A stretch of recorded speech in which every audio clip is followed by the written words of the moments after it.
नमस्कार, मैं हूं श्वेता। प्योर पटना में आपका स्वागत है। आज है 16 जुलाई, दिन बुधवार। खबरों की ओर बढ़ने से पहले एक नजर डालते हैं आज की टॉप हेडलाइंस पर। बिहार सिपाही भर्ती परीक्षा आज से शुरू।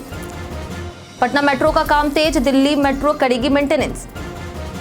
नवंबर तक पटना एयरपोर्ट पर बनेंगे 4 नए एरोब्रिज। पटना में अब बिना बारकोड फॉर्म भी होंगे मान्य। रविंद्र जडेजा ने लॉर्ड्स में रचा 73 साल पुराना इतिहास। तो ये थी आज की टॉप हेडलाइंस। अब नजर डालते हैं उन 21 बड़ी खबरों पर जो आपके लिए जानना है जरूरी। बिहार सिपाही भर्ती परीक्षा आज से शुरू। बिहार में सिपाही भर्ती की लिखित परीक्षा आज यानी 16 जुलाई से शुरू हो रही है। परीक्षा पटना सहित सभी 38 जिलों में 6 चरणों में यानी 16 जुलाई, 20 जुलाई, 23 जुलाई, 27 जुलाई, 30 जुलाई और 3 अगस्त तक आयोजित होगी। परीक्षा से पहले आर्थिक अपराध इकाई यानी ईओयू ने अभ्यर्थियों को साइबर ठगों और अफवाहों से सतर्क रहने की सलाह दी है। पटना में भी फर्जी कॉल, प्रश्न पत्र लीक जैसे झांसे से बचने की चेतावनी दी गई। किसी भी संदिग्ध सूचना को हेल्पलाइन नंबर 8544428404 या ईमेल digEOU-bih@gov.in पर साझा करने की अपील की गई है। पटना मेट्रो का काम तेज, दिल्ली मेट्रो करेगी मेंटेनेंस। पटना मेट्रो प्रोजेक्ट को लेकर के बिहार कैबिनेट ने बड़ा फैसला लिया है। मंगलवार को मुख्यमंत्री नीतीश कुमार की अध्यक्षता में हुई बैठक में प्रायोरिटी कॉरिडोर के रखरखाव के लिए 2 वर्ष 8 महीने के लिए दिल्ली मेट्रो को 179.37 करोड़ रुपए देने की मंजूरी दी गई। साथ ही 3 वर्षों के लिए ट्रेनसेट किराए पर लेने के लिए 21.15 करोड़ की स्वीकृति भी दी गई है। इसके प्रबंध की जिम्मेदारी भी डीएमआरसी को भी दी गई है। कैबिनेट में 1 करोड़ रोजगार, भागलपुर और मुंगेर गंगापथ, बीएलओ मानदेय, पंप स्टोरेज नीति और जोखिम भत्ता जैसे कई फैसले लिए गए हैं। अब पटना से दिल्ली सिर्फ 10 घंटे में, अमृत भारत का एक्सप्रेस का कमाल। पटना से नई दिल्ली का सफर अब सिर्फ 10 घंटे में। 18 जुलाई से अमृत भारत एक्सप्रेस ट्रेन की शुरुआत हो रही, जिससे पीएम मोदी वर्चुअली हरी झंडी दिखाएंगे। यह ट्रेन 130 किलोमीटर प्रति घंटे की रफ्तार से चलेगी और 20 जुलाई से नियमित संचालन शुरू होगा। पटना दिल्ली रूट पर यह ट्रेन आरा, बक्सर, प्रयागराज, कानपुर समेत 12 स्टेशनों पर रुकेगी। इसमें जनरल और स्लीपर कोच होंगे, लेकिन एसी कोच नहीं होंगे। हर कोच में सीसीटीवी, चार्जिंग पॉइंट, हाईटेक शौचालय, डिजिटल बोर्ड जैसी सुविधाएं होंगी। किराया लगभग 1065 हो सकता है। जेपी गंगापथ पर बन रहा zigzag style park. JP Gangapath को मुंबई जैसी खूबसूरती देने की तैयारी चल रही। गंगापथ पर हरियाली बढ़ाने के लिए 2708 पौधे लगाए जा रहे हैं, जिसमें सीमेंट ईंटों से जिगजैग पैटर्न बिछा करके आधी जगह को पार्क जैसा बनाया जा रहा। बेंच की सुविधा भी दी गई है। वहीं एलसीटी घाट से गांधी मैदान तक हरियाली विकसित होगी। 15 अगस्त से पटना स्मार्ट सिटी द्वारा 500 फैब्रिकेटेड दुकानों का आवंटन शुरू होगा। दीघा गोलंबर के पास जुहू चौपाटी जैसा अनुभव मिलेगा। वहीं पार्किंग, हाई मास्ट लाइट और स्टॉल से रोजगार के अवसर भी बढ़ेंगे। पटना में अब बिना बारकोड फॉर्म भी होंगे मान्य। पटना में चल रहे विशेष गहन पुनरीक्षण कार्यक्रम के तहत बिना बारकोड वाले गणना प्रपत्र भी मान्य होंगे और मतदाता इन्हें भरकर बीएलओ को सौंप सकते हैं। डीएम डॉक्टर त्यागराजन एसएम ने विभिन्न क्षेत्रों का दौरा कर कार्यक्रम का निरीक्षण किया है और लोगों से प्रतिक्रिया ली है। छज्जूबाग के अपार्टमेंट और स्लम क्षेत्रों में प्रपत्रों का वितरण और वापसी हो चुकी है। वहीं एक अज्ञात व्यक्ति द्वारा मतदाता पुनरीक्षण फॉर्म को सरकारी वेबसाइट पर अपलोड करने का मामला भी सामने आया है। बूथ संख्या 64 की बीएलओ सीमा कुमारी ने साइबर थाने में इसकी शिकायत दर्ज कराई। पटना के पहचान में बात होगी आनंद कुमार की। आनंद कुमार एक प्रसिद्ध भारतीय गणित शिक्षक हैं, जिन्होंने पटना में सुपर 30 कार्यक्रम की शुरुआत की, जो आर्थिक रूप से वंचित छात्रों को आईआईटी प्रवेश परीक्षा की मुफ्त कोचिंग देता है। उनके इस प्रेरणादायक कार्य को 2019 में सुपर 30 नामक बॉलीवुड फिल्म में दर्शाया गया, जिनमें उनका किरदार अभिनेता ऋतिक रोशन ने निभाया। वहीं आनंद कुमार को शिक्षा के क्षेत्र में महत्वपूर्ण योगदान के लिए कई राष्ट्रीय और अंतर्राष्ट्रीय सम्मान मिले, जिनमें 2023 का पद्मश्री पुरस्कार भी शामिल है। उनकी जीवन गाथा ने दुनिया भर में शिक्षा के क्षेत्र में मिसाल कायम की। जमीन रजिस्ट्री में अब नक्शा और खेसरा भी शामिल।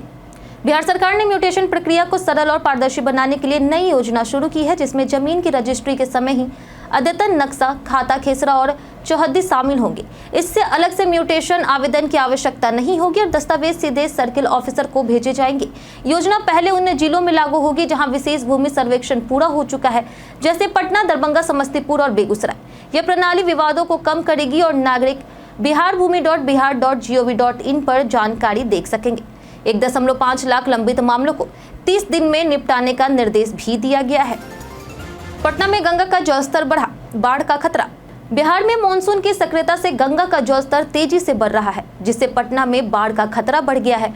दीघा और गांधी घाट पर गंगा खतरे के निशान से नीचे है, लेकिन पानी निचले इलाकों जैसे दानापुर, पंडारक और फतुहा में प्रवेश कर चुका है। दीघा नहर से पानी निकालने के लिए मोटर पंप लगाए गए हैं। भारी बारिश के चेतावनी के साथ सरकार ने अलर्ट जारी कर राहत और बचाव की तैयारी शुरू कर दी है।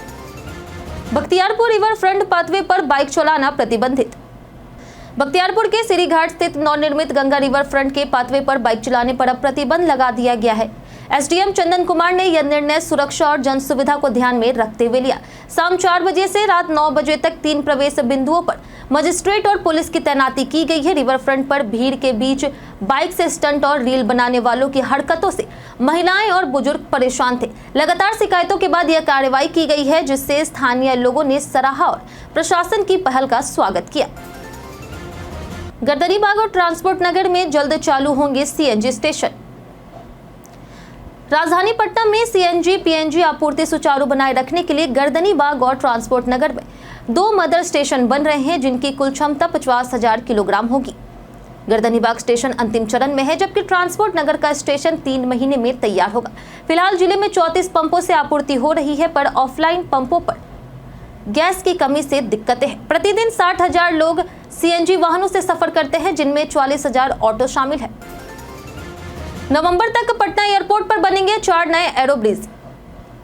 पटना के जयप्रकाश नारायण अंतर्राष्ट्रीय हवाई अड्डे पर यात्रियों की सुविधा के लिए 4 नए एरोब्रिज और 5 अतिरिक्त विमान पार्किंग एप्रोन का निर्माण हो रहा। अभी सिर्फ एक एरोब्रिज है, जिससे यात्रियों को बस से जाना पड़ता है। नए एरोब्रिज नवंबर 2025 तक चालू होंगे। इसके साथ ही विमान पार्किंग की क्षमता 6 से बढ़ा करके 11 की जाएगी। रनवे के पास पैडल टैक्सी ड्राइव का निर्माण भी हो रहा, जिससे टेक ऑफ और लैंडिंग का समय कम होगा। जाने आज कैसा रहेगा पटना के मौसम का मिजाज।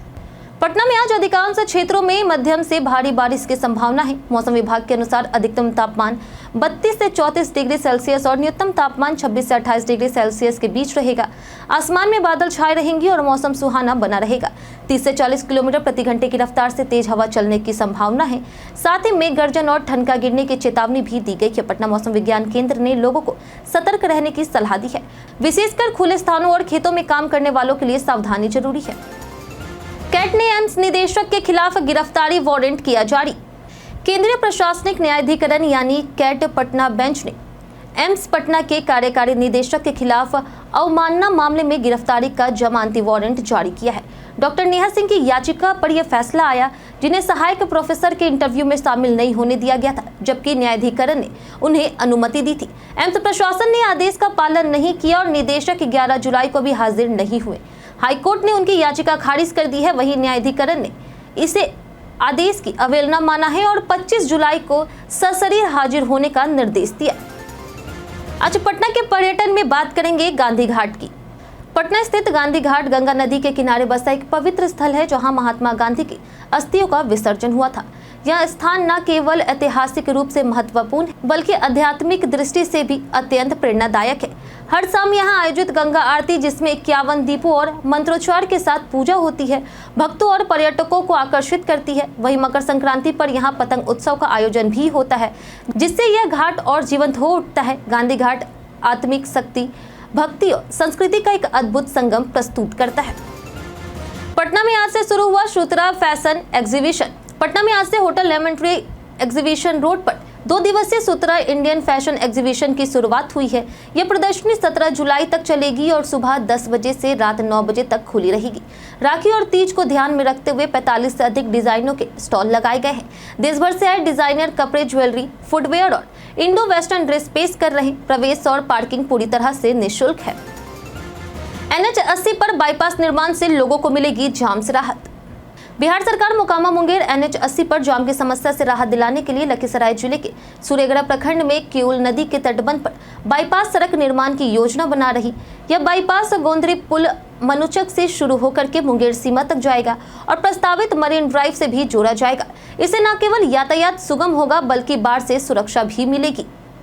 सड़क के किनारे स्ट्रीट लाइट, साज सज्जा और टहलने की सुविधा होगी, जिससे क्षेत्र का लुक मरीन ड्राइव जैसा होगा। वहीं योजना को सरकार से मंजूरी मिलनी अभी बाकी है।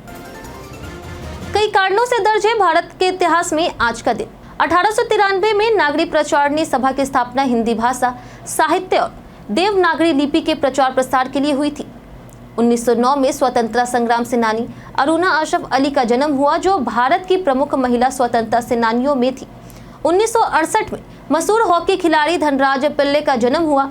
2011 में जनगणना रिपोर्ट के अनुसार भारत में पिछले दशक में जनसंख्या में 17.6% की वृद्धि हुई, जिसमें शहरी आबादी की वृद्धि दर 31.80% और ग्रामीण 12.18% रही।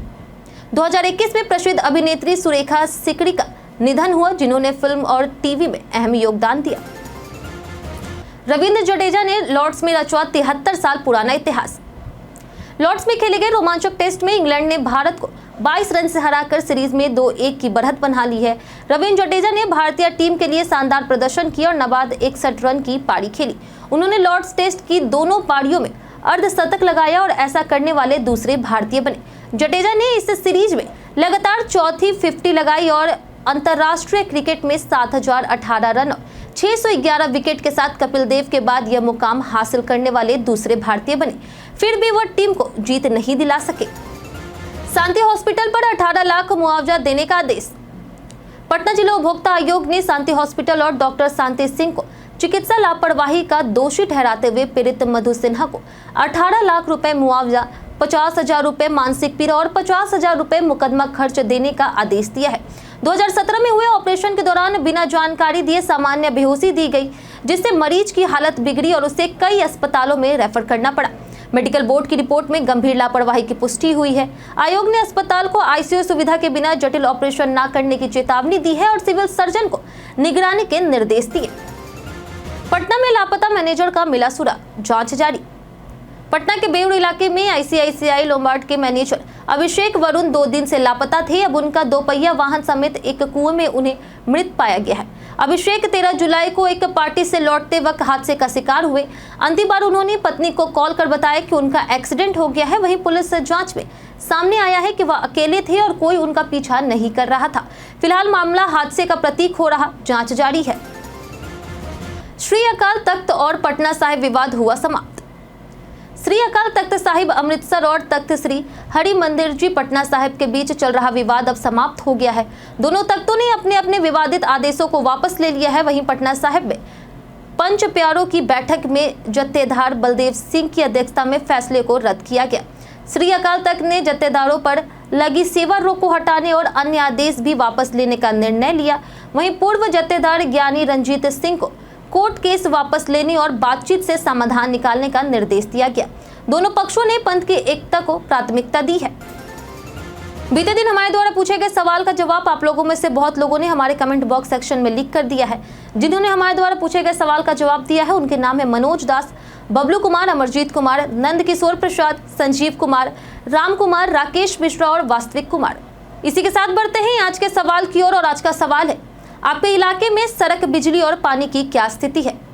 आप अपना जवाब हमें हमारे कमेंट सेक्शन में लिखकर जरूर बताएं। आज के लिए इतना ही। बिहार की तमाम खबरों के साथ बने रहने के लिए देखते रहे प्योर पटना और साथ ही अगर आप यूट्यूब चैनल पर देख रहे हैं तो चैनल को सब्सक्राइब करें और अगर आप फेसबुक पेज पर देख रहे हैं तो लाइक और फॉलो जरूर करें।